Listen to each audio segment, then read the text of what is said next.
പിണ്ടിമന ഗ്രാമപഞ്ചായത്തിൽ 21 കോടി രൂപയുടെ ബജറ്റ് അവതരിപ്പിച്ചു. പാർപ്പിട മേഖലയ്ക്കും സേവന മേഖലയ്ക്കുമാണ് ബജറ്റിൽ പ്രാധാന്യം നൽകിയിരിക്കുന്നത്. ബജറ്റിൽ അപാകതകളേറെയുണ്ടെന്ന് LDF ചൂണ്ടിക്കാട്ടി. 20 കോടി രൂപയുടെ വികസനക്ഷേമ പ്രവർത്തനങ്ങളാണ് പിണ്ടിമന പഞ്ചായത്തിന്റെ ബജറ്റിൽ ആസൂത്രണം ചെയ്തിരിക്കുന്നത്. വൈസ് പ്രസിഡന്റ് ജെയ്സൺ ദാനിയലാണ് ബജറ്റ് അവതരിപ്പിച്ചത്. കാർഷിക മേഖലയ്ക്കും പാർപ്പിട മേഖലയ്ക്കും സേവന മേഖലയ്ക്കുമാണ് ബജറ്റ് പ്രാധാന്യം നൽകിയിരിക്കുന്നത്. 61,426 നികുതി വരുമാനം 65,20,000 രൂപ. 65,20,000 രൂപ. നികുതിയേതര വരുമാനം 29,37,000 രൂപ. ആകെ തനത് ഫണ്ട് 94,57,000 രൂപ. ജനറൽ പർപ്പസ് ഫണ്ട് 1,15,40,000 രൂപ. ആകെ 2,09,97,000 രൂപ. മറ്റ് റവന്യൂ ഗ്രാന്റുകൾ പദ്ധതി ചെലവുകൾക്ക് 7,73,61,500 രൂപ.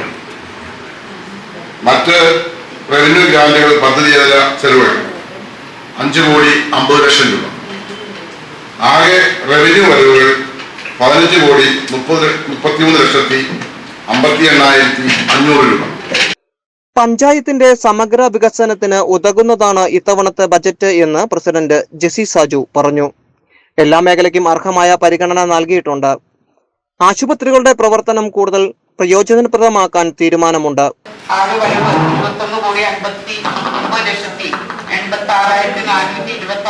വരവും 20,62,75,150 രൂപ ചെലവും 87,11,276 രൂപ നീക്കിബാക്കിയുമുള്ള ബഡ്ജറ്റാണ് വൈസ് പ്രസിഡന്റ് ഇവിടെ അവതരിപ്പിച്ചിട്ടുള്ളത്. നമ്മുടെ പഞ്ചായത്തിനെ സംബന്ധിച്ചിടത്തോളം നമുക്കറിയാം, കാർഷിക പഞ്ചായത്താണ്. അതുകൊണ്ട് കാർഷിക മേഖലയ്ക്ക് മുൻതൂക്കം കൊടുത്തുകൊണ്ട് ഉള്ള ബഡ്ജറ്റാണ് നമ്മൾ അവതരിപ്പിച്ചിട്ടുള്ളത്. അതുപോലെ തന്നെ പാർപ്പിടം, ആരോഗ്യ മേഖല, ഇതിനൊക്കെ മുൻതൂക്കം കൊടുത്തുകൊണ്ടാണ് നമ്മുടെ ബഡ്ജറ്റ് അവതരിപ്പിച്ചിട്ടുള്ളത്.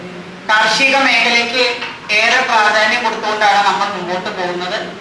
നമുക്കറിയാം, കഴിഞ്ഞ സാമ്പത്തിക വർഷം നമ്മൾ കാർഷിക വിപണന കേന്ദ്രം ഉൾപ്പെടെ നമുക്ക് വേണ്ടുന്നതായ പച്ചക്കറികളും വിത്തുകളും എല്ലാം നമ്മുടെ പഞ്ചായത്തിൽ തന്നെ ഉൽപ്പാദിപ്പിക്കുന്ന തക്ക രീതിയിലുള്ള ഒരു പദ്ധതി നമ്മുടെ HDFC ബാങ്കിന്റെ CSR ഫണ്ട് ഉപയോഗിച്ച് MR സ്വാമിനാഥന്റെ നേതൃത്വത്തിൽ നമ്മുടെ പഞ്ചായത്തിൽ നടത്തപ്പെടുകയാണ്. ഫാം ടൂറിസം ഉൾപ്പെടെയുള്ള വിവിധ വിഷയങ്ങളിൽ ബജറ്റ് പരിഗണന നൽകിയിട്ടില്ലെന്ന് ചർച്ചയിൽ പങ്കെടുത്ത LDF അംഗം SM അലിയാർ പറഞ്ഞു. ബജറ്റ് കൂടുതൽ മികച്ചതാക്കേണ്ടിയിരുന്നു എന്നും അദ്ദേഹം ചൂണ്ടിക്കാട്ടി. നമുക്കിതുവരെയായിട്ട് ആർക്കും വീട് കൊടുക്കാൻ പറ്റിയിട്ടില്ല. അപ്പൊ അതിന് നമുക്കറിയാം, നമ്മുടെ ഇപ്പോൾ എഗ്രിമെന്റ് വെച്ച ഭവനരഹിതരായിട്ടുള്ള ആളുകൾക്ക് നമുക്ക് വീട് ഈ വർഷം തന്നെ കംപ്ലീറ്റ് പൈസ കൊടുക്കാൻ കഴിയും.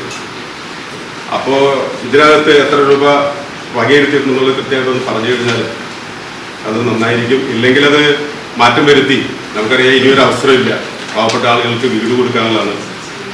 എഗ്രിമെന്റ് വെച്ച ആളുകൾക്ക് പോലും ഈ വർഷം നമുക്ക് പൂർത്തീകരിച്ച് വീട് കൊടുക്കാൻ ഫണ്ട് കൊടുക്കാൻ കഴിയും. അപ്പോൾ അതൊരു കാര്യം, അതൊന്ന് സെപ്പറേറ്റ് പറഞ്ഞാൽ നന്നായിരിക്കും. ഇല്ലെങ്കിൽ അതിൽ മാറ്റം വരുത്തി കൂടുതൽ തുക വകയിരുത്തി പാവങ്ങൾക്ക് വീട് നിർമ്മിക്കാൻ ആവശ്യമായിട്ടുള്ള ഫണ്ട് വരും. മറ്റ് ഭരണസമിതി അംഗങ്ങളും ഉദ്യോഗസ്ഥരും ബജറ്റ് അവതരണ യോഗത്തിൽ പങ്കെടുത്തു. ചർച്ചകൾക്ക് ശേഷം ബജറ്റിന് അംഗീകാരം നൽകി. GTV news, Kothamangalam.